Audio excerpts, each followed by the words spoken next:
आचार्य हरिभाऊ वेरुळकर गुरुजी यांच्या मार्गदर्शनाखाली 23 मे ते 1 जून 2024 दरम्यान खामगाव तालुक्यातील जळका भडंग येथे माऊली टाळकरी मंडळाच्या वतीने सर्वांगीण सुसंस्कार शिबिराचे आयोजन करण्यात आले होते।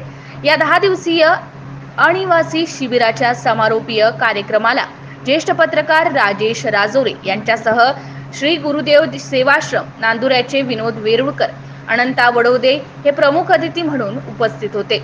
त्यावेळी आपल्या अध्यक्षीय भाषणातून बोलताना सुसंस्कार शिबिरे प्रत्येक गावात होण्याची गरज असून पालकांनी यामध्ये विशेष जबाबदारी घेऊन सहकार्य करावे, तसंच ही शिबिरे टिकून राहतील असे प्रतिपादन राजेश राजोरे यांनी व्यासपीठावरून केले। गेल्या 3 वर्षापासून जळका भडंग येथे विलास करणकार गुरुजी व श्रीकांत गावंडे दादा यांच्या पुढाकाराने अनिवासी स्वरूपात सुसंस्कार शिबिराचे आयोजन करण्यात येते। यावर्षी या शिबिरात एकूण 93 विद्यार्थ्यांनी सहभाग घेतला होता। सकाळी 5 वाजता सुरू होऊन रात्री 8 वाजेपर्यंत या शिबिराचे दैनंदिन कामकाज सुरू होते।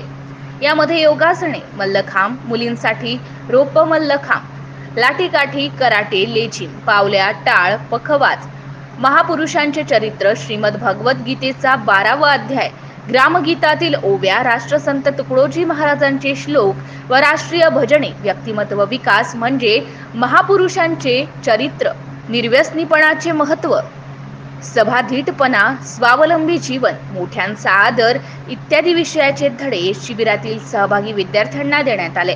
तर शिबिरासाठी शिक्षक म्हणून नॅशनल शाळेचे गोलायत रामगोपालजी तायडे, NK देशमुख, लखन पिवळातकर, प्रणव वाडेकर, गौरी वरकड, मंगेश झाडोकार तसेच सेवाधारी म्हणून गणेश झाडोकार यांनी विशेष परिश्रम घेतले।